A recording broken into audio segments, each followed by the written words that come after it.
Good evening and welcome to the National News Broadcast, bringing to you live from the National News Studio here at the ChannelEye Rupavahini Corporation. We are ready to bring you the top stories here at home and around the world.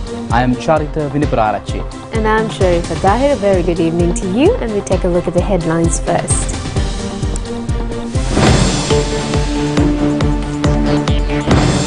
A discussion between political party secretaries and the Election Commission on the 23rd. Central Bank Governor says the act will further bolster the independence of the central bank. Drug traffickers repatriated from Madagascar to be detained and interrogated for 3 months. Government Medical Officers Association says the government has agreed to provide acceptable solutions over the tax hike. Inflation in Argentina rises.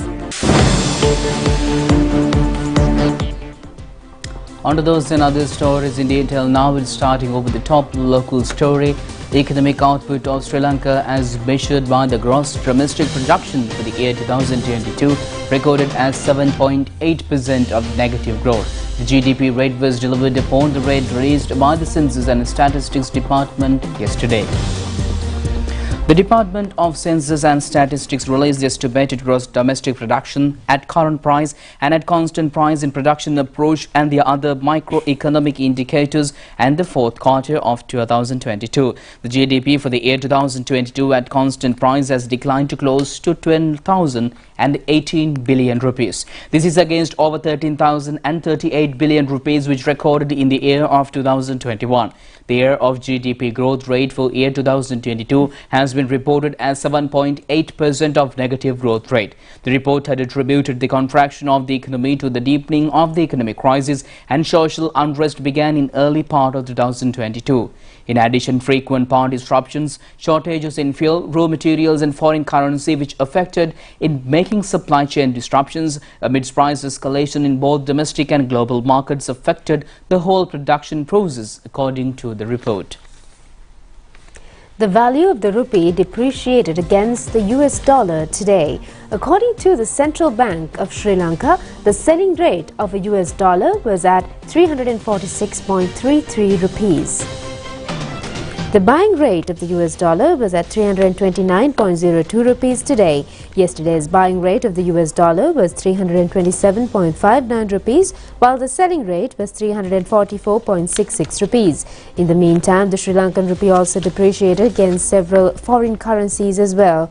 Accordingly, the buying rate of the Australian dollar was at 218.41 rupees and the selling rate was at 232.53 rupees. The euro and sterling pound were sold at 371.78 rupees and 420.68 rupees respectively. Both manufacturing and services activities in Sri Lanka contracted significantly in February 2023. However, manufacturing activities and services sector expected to improve in the next 3 months, anticipating an increased demand. This is according to the Central Bank Purchasing Managers Index survey released yesterday. Manufacturing Purchasing Managers Index reached an index value of 42.3 in February, indicating a continued setback in manufacturing activities on a month-on-month basis. Also, Services Sector Purchasing Managers Index dropped to an index value of 48.7 in February 2023, indicating a deterioration across the services sector. These setbacks have been driven by subdued performance observed in new orders, production, employment, stocks of purchases and backlogs of work. The decline in new orders and production was mainly driven by subdued demand observed in the manufacture of food and beverages and textile and wearing apparel sectors. The survey has indicated that the demand is expected to increase on a month-on-month basis, targeting the festive season in April. Expectations for manufacturing activities for the next 3 months indicated an improvement, anticipating an increase in demand and production targeting the upcoming festive season, despite the adverse impact of the decline in disposable income. In the meantime, expectations in the services sector for the next 3 months improved in February amid increase in tourist arrivals, upcoming festive season and expectations on greater economic stability. The Governor of the Central Bank of Sri Lanka, Dr. Nandalal Veerasinghe, says the primary objective of the new act is to financially control the country. The establishment of a monetary policy board has been proposed under the Act. According to the central bank governor, also said that the independence of the central bank will be further assured through the new Act. Governor of Central Bank of Sri Lanka, Dr. Nandalal Veerasinghe, said that the Monetary Policy Board will be initiated to implement the monetary policy review, which determines the lending rates and the foreign exchange rates. He said that the control board will function to retain the stability in the banking sector as well as the non-banking financial sector. He added that the main two instruments will allow the central bank to control the domestic demand through the interest rates control and control the overall demand by controlling the foreign exchange rates through the domestic interest rates. He added that if these two instruments were not allowed to change as required, then the inflation or the economic growth rate will not be stabilized. Brent Crude, the global oil benchmark, fell over 5% to $72.39 a barrel, first time since December 2021.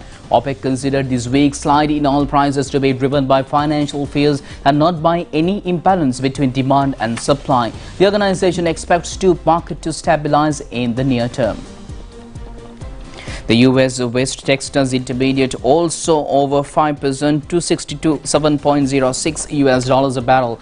According to Reuters, the price of the commodity dropped as worries about Credit Suisse shook global markets and countered expectations of a recovery in Chinese oil demand. Credit Suisse shares slumped by 30% yesterday after Saudi National Bank, its largest shareholder, informed its inability to provide further support. Experts have said that the hedge funds are in the process of being liquidated due to the rising interest rates and economic uncertainty. They have pointed out that the heavy pressure on the United States stock was adding to the fund liquidation in crude. In the meantime, crude oil prices were on the rise today after the substantial losses earlier this week following two bank collapses in the United States that ignited fears of an industry meltdown.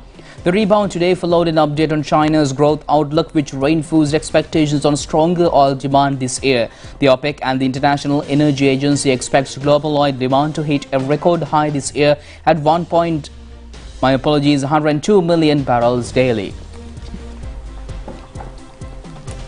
Election Commission in a statement says that a discussion with the secretaries of the political parties contesting for the local government polls will be held on the 23rd of March. Meanwhile, the Supreme Court stay order today preventing the conducting of the Kalutara Pradesh Sabha local government election.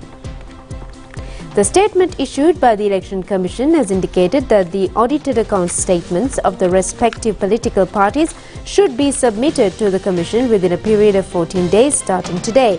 The statement has further indicated that the failure to submit the relevant statements will revoke the rights of the respective parties. Meanwhile, the Supreme Court issued a stay order preventing the conducting of the Kalutara Pradesh Sabha local government polls. The relevant stay order was issued by the Supreme Court after granting approval to take up a petition filed against the rejection of nominations presented by New Lanka Freedom Party for the relevant Pradesh Sabha for hearing. In the meantime, the Supreme Court granted approval today to take up the fundamental rights petition filed by Centre for Policy Alternatives, requesting to issue an order citing that the fundamental rights of the people have been violated by not conducting the local government polls on time. The relevant order was issued by a three-member Supreme Court judge bench. The petitioner informed the courts that the fundamental rights of the people to vote has been violated by not conducting the local government polls, which was scheduled to be held on the 9th of March. After considering the submissions made by both the parties, the three-member Supreme Court judge bench permitted to take up the petition for hearing. The relevant hearing has been scheduled on the 27th of July. Government printer Gangani Lianage said that the ballot paper printing process cannot be commenced until they receive funds and police protection. She said that this has already been conveyed to the Election Commission. Government printer Lianage recently informed the Treasury that provisions worth 200 million rupees are required to print ballot papers for the local government election. The government printer has said that if the police protection and funds are available, the postal ballot papers can be printed within a period of 6 days and the rest of the ballot papers can be printed within a period of 30 days. The government printer has informed the IGP that 35 police officers are needed for duties on daytime, with 25 police officers needed for night duty. The trade unions have claimed that the token strike which was launched yesterday was successful. However, the trade unions which refrained from supporting the token strike said that the strike action was unsuccessful and cannot be endorsed. Secretary of the Lanka Teachers Association Joseph Stalin said that the strike action was successful. He said that none of the teachers was forced to participate in the strike. He said that if the Education Ministry continues to remain silent over the intentions of the strike action, then the unions will proceed to take the next measures.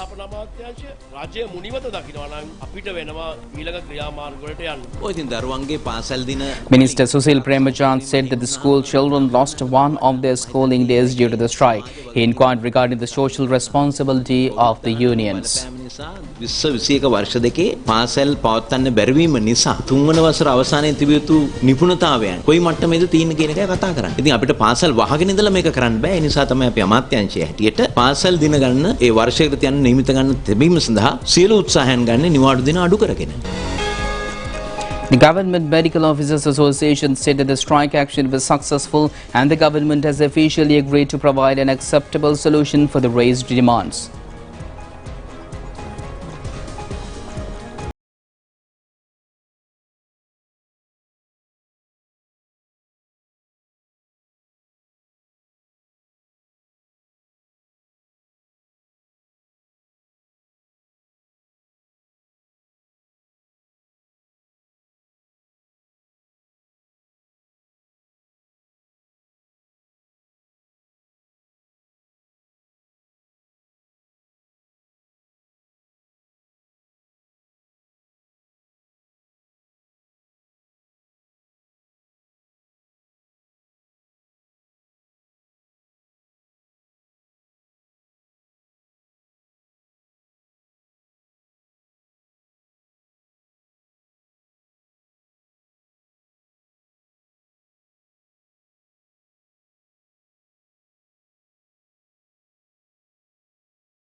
Information survey and verification process for the verification of 1.1 million welfare benefits applications has been completed. The information survey in this regard set to conclude on the 31st of this month. The process of verifying whether 3.7 million applications received from 334 divisional secretaries across the island are eligible for receiving welfare allowances being conducted systematically.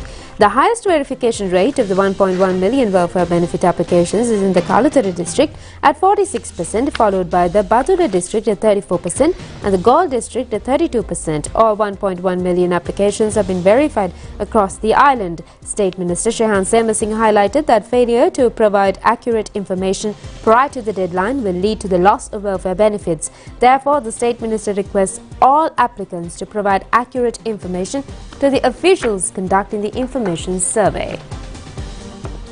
We'll be back with more local stories right after a short break.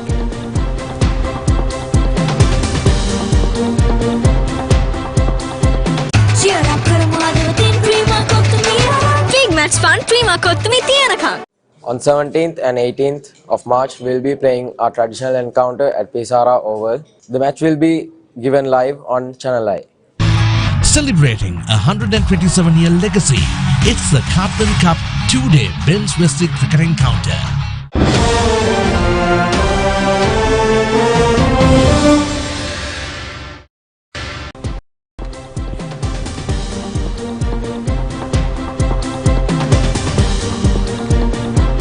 We continue with more local stories. Prime Minister Dinesh Gunawardena says he does not believe that the governments should control media.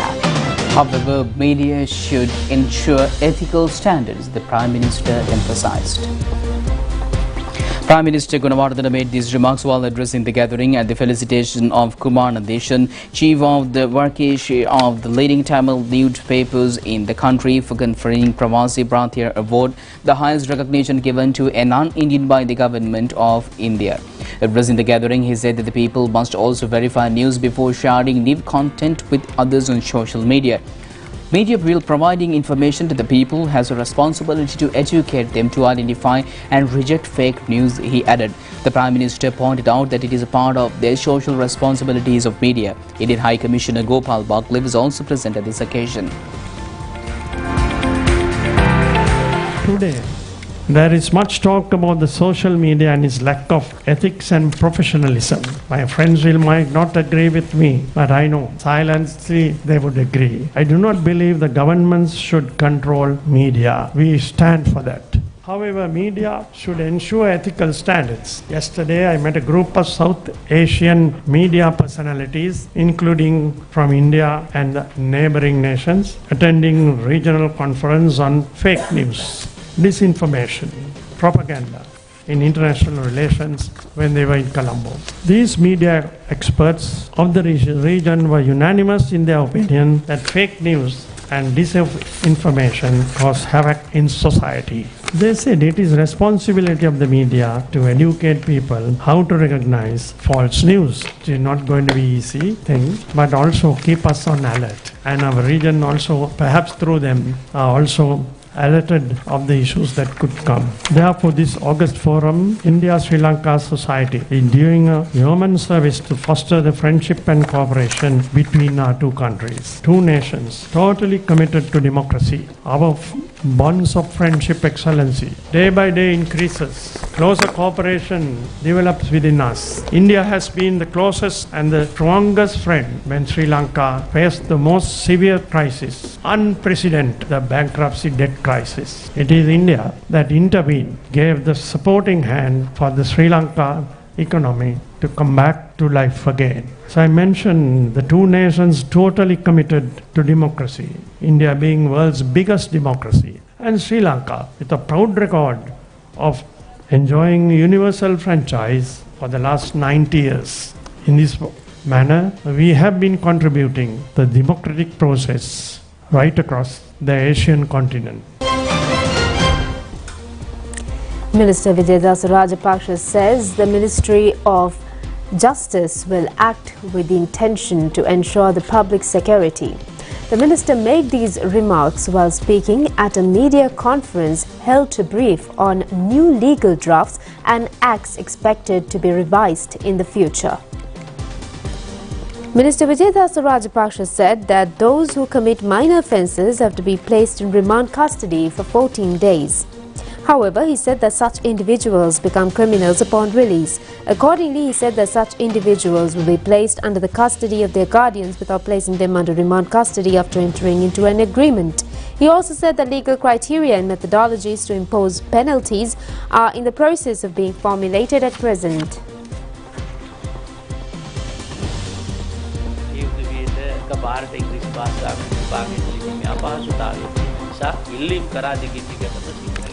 Criminal Investigation Department has taken steps to detain and interrogate Nandun Chintaka Vikramaratna alias Harakatta and Salindu Malshika Gunaratna alias Kudu Salindu have been taken into custody under the charges of drug trafficking and organised crimes for a period of 90 days. The two suspects were brought down to the country from Madagascar yesterday morning. The Interpol, following a request made by the Criminal Investigation Department, issued red notices against the suspects. Accordingly, the suspects who were arrested in Madagascar were repatriated to Sri Lanka under the custody of a special police team. Steps were taken to produce them before the Colombo Judicial Medical Officer last morning. Subsequently to the examination of the police said that the suspects were taken to the Criminal Investigation Department. Meanwhile, a writ petition has been filed before the Court of Appeal requesting to issue an order ensuring the safety of suspect Nandun Chintaka Vikramaratna. The relevant petition was filed by father of the suspect Nelson Mervyn Vikramaratna. The Minister for Public Security, the relevant ministry's secretary, IGP, senior DIG in charge of Western Province and others have been named as respondents in the petition. The petitioner, among various other demands, has requested the courts to issue an order preventing the respondents from accompanying the suspects for investigation without informing a magistrate beforehand. A local research team has been successful in identifying two new species of geckos endemic to the country. The relevant species have been identified in Kurunegala and Ampara districts. The two new species have been named as Javirus de Gecko and Nanekaras de Gecko. Javirus de Gecko species has been reported in the vicinity of Ethagalakanda Forest Reserve in the Ampara district. The Nanekaras de Gecko species has been reported from Galgiria Mountain in the Kurunagala district. A group of local and foreign reptile experts including Suranjan Karunaratna, Kanishka Ukuela, Anselm de Silva, Majinta Madavala, Madhava Boteju, Dinesh Kabardage, Eran Bauer and Nicolo Poikov participated in the research team. The species have been named after senior members of the Young Zoologist Association of Sri Lanka, Shanta Sirijavira, and attorney at law Anandalal Nanekara. A ship carrying TSP fertilizer, also called mud fertilizer, arrived at the port of Colombo today. This TSP fertilizer has been given with the contribution of United Nations Food and Agriculture Organizations and USAID agencies. Prime Minister Dinesh Gunawardena, Minister Mahinda Amaravera, representatives of the World Food and Agriculture Organization and USAID were present in this event. Another similar ship of mud fertilizer is scheduled to arrive in the near future. The Ministry of Foreign Affairs conducted a brainstorming session titled Sri Lanka Sustainable Finance Session, Opportunity for Thematic Bonds and Debt for Nature Swaps recently. The session was organized in collaboration with the Office of the Senior Advisor of the President on Climate Change, Ruwan Wijewardena, and Global Green Growth Institute. Key decision makers of the relevant stakeholder ministries involved in renewable energy investments participated in the discussion. This event was organized following a request made by Minister Ali Sabri during his recent meeting with the President of the Assembly and Chair of the Council of the Global Green Growth Institute, Ban Ki-moon. The event was inaugurated by State Minister Taraka Balasurya. Themes on green investment services, United Nations Innovative Financing Technical Assistance, debt for nature swap, thematic bonds and its benefits, and the role of stakeholder ministries in this process were covered in the session. The interactive session enhanced awareness amongst key decision makers on the associated benefits and risks of assessing, mobilizing and operationalizing sustainable climate financing instruments in the Sri Lanka and respective roles and responsibilities of key ministries. State Minister of Finance Shehan Semasinghe and Senior Advisor to the President of Climate Change Ruwan Wijewardena were present at this event. The Sri Lanka mission in New York hosted the event Craft as a Medium for Peace Building, building back better the societies in South Asia that women live, work and belong to. Recently, the event was held in the sidelines of the 67th session of the United Nations Commission on the Status of Women. The event, held in hybrid mode, hosted a panel discussion and exhibition and sale of products made by conflict-affected communities in India, Pakistan, Afghanistan and Sri Lanka. Addressing this event, the permanent representative of Sri Lanka to the UN, Mohan Paris, drew attention to the sidelines of women, the peace negotiations and formal processes of post-conflict reconstructions. The exhibition and production, including handloom and embroidered cloth, painted pottery, written work, were displayed and destroyed the salt following the panel discussion. The empowerment efforts of the panelists are grounded in several UN Security Council Resolution 1225 on women, peace and security, adopted in October 2000, which urges all actors to increase the participation of women and incorporate gender perspectives in all United Nations peace and security efforts. Well, that's it on Local Stories. We'll be back with news overseas.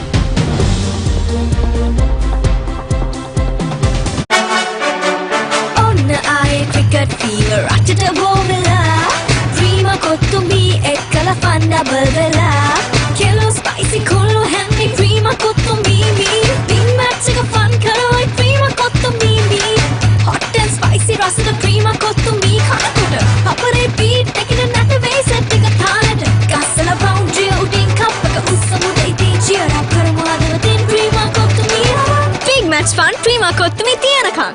Two-day encounter between St. Bradley's College and Wesley College will be held on 17th and 18th March. Please enjoy and watching on ChannelEye. Celebrating a 127-year legacy, it's the Captain Cup 2-day Ben's Westic Cricket Counter.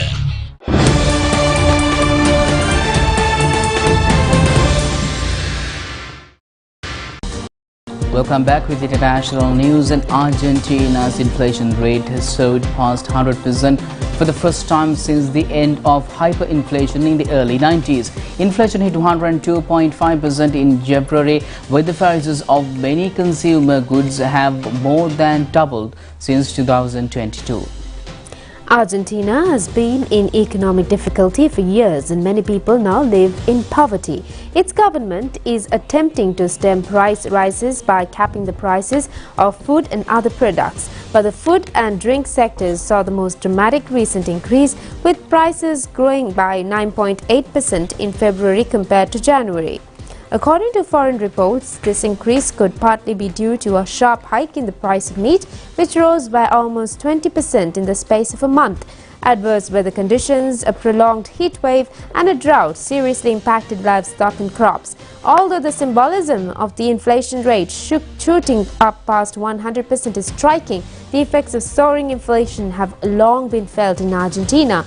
Last September, protesters took to the streets to demand action to counter rising costs of living, and in February, Argentina's central bank said that a new 2,000 peso banknote, which is equivalent to $9.9 would be issued in response to the jump in consumer prices.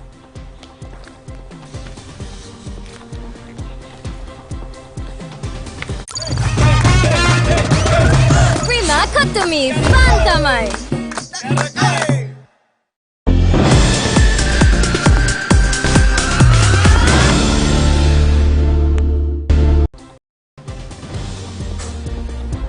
Welcome back with your sports update. And the 144th Battle of the Blues between Royal College Colombo and St. Thomas's College Mount Lavinia commenced today. The match is being played at SSC Grounds, Colombo.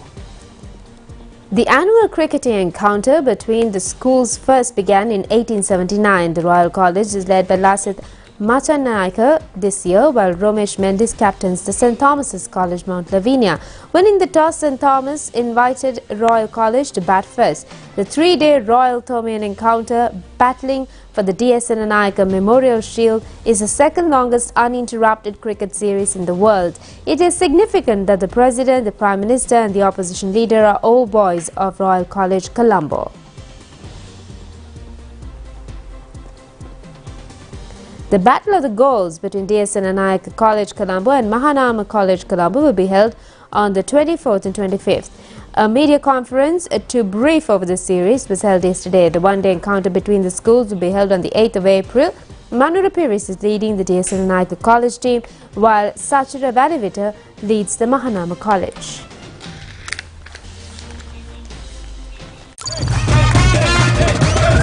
Prima Kotumi Fantamai.